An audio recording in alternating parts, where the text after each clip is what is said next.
Hi friends, అందరికీ నమస్కారం. హంసవేణి గట్టి యూట్యూబ్ ఛానల్కి వెల్కమ్ ఫ్రెండ్స్, వెల్కమ్.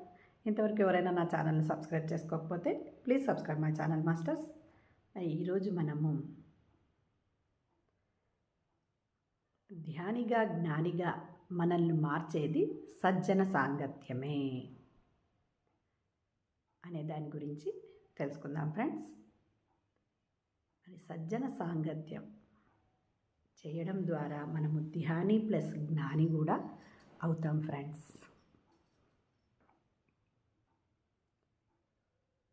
ఈ సజ్జనులు, సత్ ప్లస్ జనులు అంటే సజ్జనులు, మంచివారు. మరి ఈ సజ్జనులు ఎలా ఉంటారు అంటే, ఈ భూమి మీద ప్రతి ఒక్కరూ, అందరికీ దుఃఖం అనేది ఉంటుంది. అంటే సంకల్పాలు, కోరికలు ఉంటాయి కదా మాస్టర్స్. ఆ వాటి వలన ఏమవుతుంది, దుఃఖం అనేది మనకు ఏర్పడుతుంది. ఆ దుఃఖం ఏర్పడటం వలన మనం ఈ జీవితం అనేది ఎంతో ప్రశ్నార్థకంగా, ఈ గడిచేది కష్టంగా మనకు అనిపిస్తుంది. అందుకనే అంటే ఈ భవసాగరం దాటడం చాలా కష్టం అని ప్రతి ఒక్కరికి అనిపిస్తుంది. ఇప్పుడు మనం ఒక సముద్రం ఉందనుకోండి, దాన్ని దాటాలి అంటే మనకేది అవసరము, ఒక నౌక అవసరం.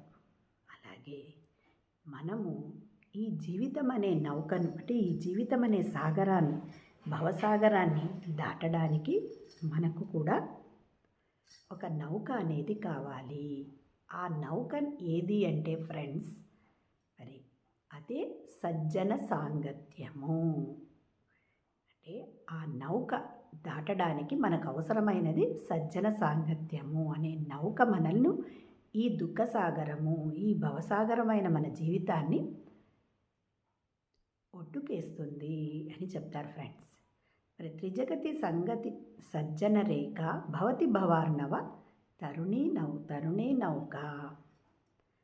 చూడండి, ఆ ఏక అంటే ఏది, ఈ మూడు జగతులు.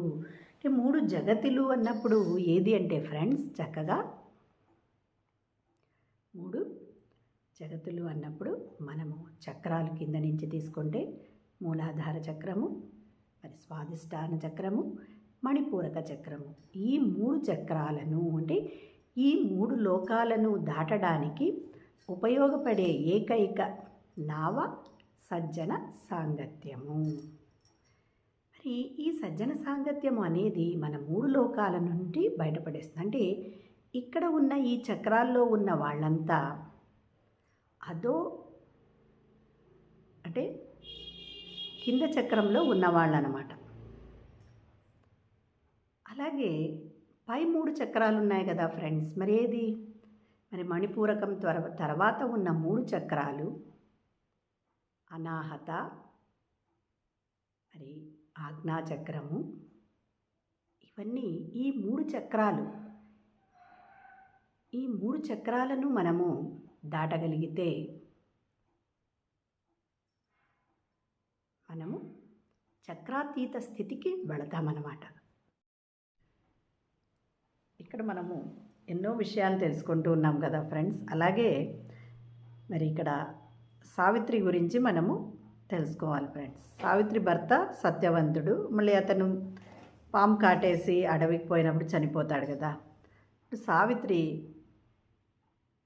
భర్తని, అంటే చనిపోయాక యమభటులు వస్తే ఆమె పోరాడుతుంది, ఎలా తీసుకొని పోతారు, నా భర్త అని పోరాడుతుంది. చివరికి యమధర్మరాజు కూడా వస్తాడు.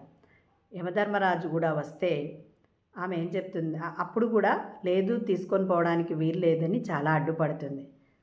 సరే అని ఇంకా వదిలేసి యమధర్మరాజు వెళ్ళిపోతాడు. కానీ కొన్ని రోజులకి ఆమె భర్త, ఆమె ఇద్దరు చనిపోతారు కదా పెద్దగైనాక. పైకి వెళ్ళాక యమధర్మరాజు, రా సావిత్రి, వచ్చావా, ఎప్పటికైనా రావాల్సిందే కదా అని చిత్రగుప్తునికి చెప్తాడనమాట. ఈమె చేసిన పనికి ఈమెకి ఈ శిక్ష రాయి అని చెప్తాడు. అంటే 3 జన్మల్లో ఆమె అందమైన యువతిగా జన్మించి పెళ్ళైన 3వ రోజే భర్త చనిపోతాడనమాట. అంటే చూడండి, ఆమె అక్కడ ఏం చేసింది, జీవితాన్ని యాక్సెప్ట్ చేయాలి. అంటే జీవితం ఎలా ఉందో అలా దాన్ని మనం అంగీకరించి ముందుకు వెళ్ళాలి. కానీ ఆమె తన భర్త అని కాపాడుకోవడానికి చాలా యమునితో పోరాడింది. కానీ ఎన్నో జన్మలు అంటే మనకు సావిత్రి కథ వరకే మనకు తెలుసు ఫ్రెండ్స్. కానీ తర్వాత మరి సావిత్రి జీవితం ఏమైంది అని మనం ఎక్కడ మనకి కథల్లో రాదు, ఏమి రాదు. అందుకనే అక్కడ ఆమె స్టోరీ నుంచి మనము జీవితాన్ని యాక్సెప్ట్ చేయాలి. మన జీవితం ఎలా ఉందో అలా దాన్ని అంగీకరిస్తే అక్కడ నేర్చుకోవాల్సిన పాఠం మనకు కంప్లీట్ అయిపోతుంది. లేదా అది ఏమైంది, అది పోస్ట్పోన్ అయింది. మళ్ళీ ఎన్నో జన్మలు ఆ చేసిన తప్పు కోసము ఎన్నో జన్మలు మరి ఆమె జన్మ తీసుకొని ఆ దుఃఖాన్ని అనుభవించవలసి వచ్చింది అనడానికి మరి ఈ సజ్జన సాంగత్యం ద్వారానే కదా ఫ్రెండ్స్ ఇవన్నీ తెలిసింది. అలాగే యశోధర కథ గురించి కూడా తెలుసుకుందాం. మరి గౌతమ బుద్ధుడు అడవులకు వెళ్ళిపోయిన తర్వాత ఆమె రాణి యశోధర చాలా బాధపడుతుంది అన్నమాట. బాధపడటం వల్ల చాలా బాధపడుతూ ఉంటుంది. గౌతమ బుద్ధుడిని పెంచిన తల్లి ప్రజాపతి వద్దు, ఇక్కడ ప్రతిరోజు సజ్జన సాంగత్యం జరుగుతుంది మన అంతఃపురంలోని బయట ఉన్న గుడిలో, నువ్వు కూడా రా రోజు, అక్కడ అందరు చెప్పేవి విందువు అని అంటుంది. ఫస్ట్ 2 నెలలు ఈమెనే చెప్తుంది, నా భర్త చనిపోయినాడు, నేను నా భర్త వెళ్ళిపోయాడు, చాలా బాధపడుతున్నాను, అది ఇది. 2 నెలల తర్వాత ఆమె ప్రజాపతి చెప్తుంది, కాదు ఇప్పుడు నువ్వు వాళ్ళు చెప్పేది విను అని. అప్పుడు అవందరివి వాళ్ళ యొక్క మాటలు అక్కడ సజ్జన సాంగత్యం ద్వారా ప్రతి ఒక్కరి జీవితంలో, అంటే ఈమెకు భర్త వదిలి వెళ్ళాడు, అక్కడ భర్తనే లేరు, అంటే అలా వాళ్ళని అవన్నీ వినడం ద్వారా అంటే అందరికీ కష్టాలు అనేవి ఉంటాయి, నాకొకటే కాదు అని ఆమె తెలుసుకుంటుంది ఫ్రెండ్స్. తర్వాత బుద్ధుడు అంటే జ్ఞానాన్ని పొందిన తర్వాత ఒకసారి వస్తాడనమాట రాజ్యానికి. వచ్చినప్పుడు ఆమె బుద్ధుడిని ప్రశ్న వేస్తుంది, మరి మీరు ఇక్కడ భార్యని కొడుకుని వదిలేసి అడవులకు వెళ్ళి తెలుసుకున్నారు కదా, ఇక్కడే మీరు రాజు కదా, మీ నాన్నగారు ఎంతోమంది గొప్ప గొప్ప వాళ్ళందరినీ పిలిచి మీకు జ్ఞానాన్ని అందించేవాళ్ళు కదా, మీరు అడవులకు వెళ్ళే తెలుసుకోవాలా అని అంటే, లేదు ఆ విషయం అప్పుడు తెలీదు. అందుకనే మనకు ఏం చెప్పాడు గౌతమ బుద్ధుడు, నేను వెళ్ళాక తెలుసుకున్నాను. అందుకని మరి సంసారంలోనే నిర్వాణము అని మనకు గౌతమ బుద్ధుడు ఎంతో బాగా చెప్పారు. అదే ఆమె అక్కడే ఉండి ఆ రాజ్యంలోనే మరి ఆ కొడుకు రాహుల్ని పెంచుతూ మరి ఎంతో చక్కగా ఆమె అక్కడే అన్నీ తెలుసుకొనింది. చూడండి, ఇలా మనము ఎన్నో కథలు అంటే వీటన్నింటినీ మనకు ఎవరో చెప్పడం ద్వారా లేదా పుస్తకాలు చదవడం ద్వారా మనం ఎన్నో తెలుసుకుంటూ ఉన్నాం. మరి ఇన్ని తెలుసుకుంటూ ఉన్నాం. మరి ఇంకా ఒకటి ఫ్రెండ్స్, అలాగే మనము నిష్కామ కర్మ చేయడం ద్వారా మనము మన దుఃఖాన్ని అంటే మన జీవితంలో ఉన్న దుఃఖాన్ని పోగొట్టుకోవచ్చు అని భగవంతుడు శ్రీకృష్ణ పరమాత్ముడు చెప్పాడు. అంటే నిష్కామ కర్మ అంటే మనం ఏది ఆశించకుండా చేయడం. మనకు ఏ పని చేస్తూ ఉన్నా మనము ఆశించకుండా చేయడం అంటే ఆ భగవంతుడి మీద అతనికే సమర్పణ చేయడం. అలా చేస్తూ ఉంటే కూడా మనకు భయం అనేది వెళ్ళిపోతుంది అని ఎంతో చక్కగా చెప్పాడు కదా ఫ్రెండ్స్. మరి మన మనసు కూడా చంచలంగా ఉంటుంది కదా, ఆ మనసుని కూడా మనము స్థిరంగా నిశ్చలంగా ఉండడానికి ఇది కూడా భగవద్గీతలో శ్రీకృష్ణ పరమాత్ముడే చెప్పాడు ఫ్రెండ్స్. ధ్యానం చేయాలి, శ్వాస మీద ధ్యాస పెట్టి ధ్యానం చేస్తే మనసు స్థిరమవుతుంది, ధ్యానంలో మనసు నిశ్చలమవుతుంది. ఎందుకంటే మనసు చంచలమైనది ఎలా అని అర్జునుడు అడిగితే శ్రీకృష్ణుడు చెప్తాడు ఫ్రెండ్స్. అందుకనే మనము ఎన్నో విషయాలు మనము ప్రతి ఒక్కరి ద్వారా వింటూ ఉన్నాం. అంటే రీసెంట్గా గోవర్ధన్ అనే అబ్బాయి, అతనికి కెమికల్ ఫ్యాక్టరీలో పనిచేసే అతనికి కెమికల్ పడి అతని శరీరము ముఖము అంతా ఇదైపోయినాయి.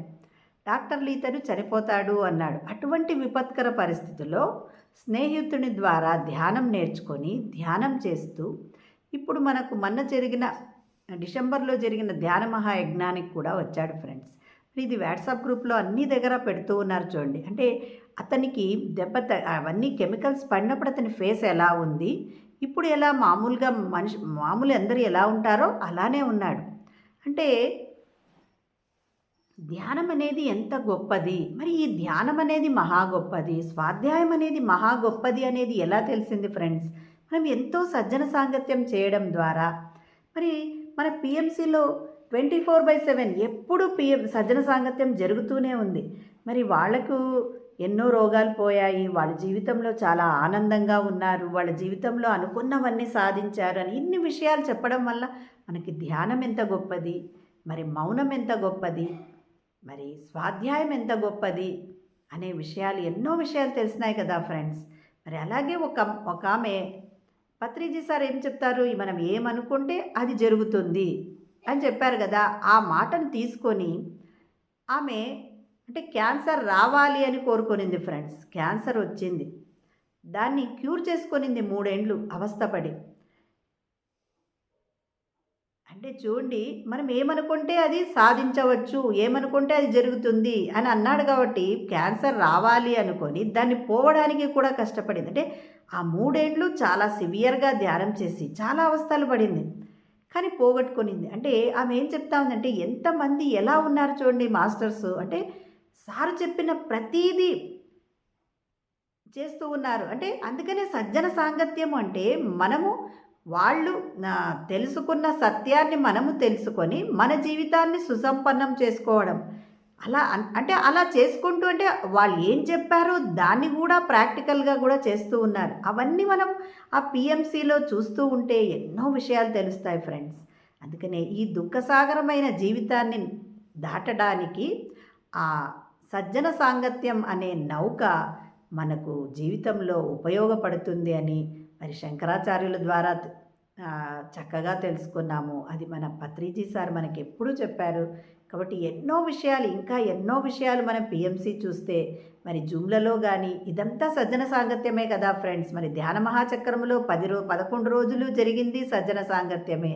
మరి మన ఊర్లలో కూడా మన పిరమిడ్ సెంటర్లలో ఎంతో చక్కగా ధ్యానం సజ్జన సాంగత్యం మనం చేసుకుంటూ ఉన్నాం. కాబట్టి ఇలా ఎన్నో మంచి విషయాల్ని తెలుసుకుంటూ ఉంటే మరి వాటిని మనం ప్రతి ఒక్కరికి చెబితే వాళ్ళు కూడా మారుతారు, వాళ్ళ జీవితాలు కూడా ఎంతో చక్కగా ఉంటాయి కదా ఫ్రెండ్స్. Thank you friends.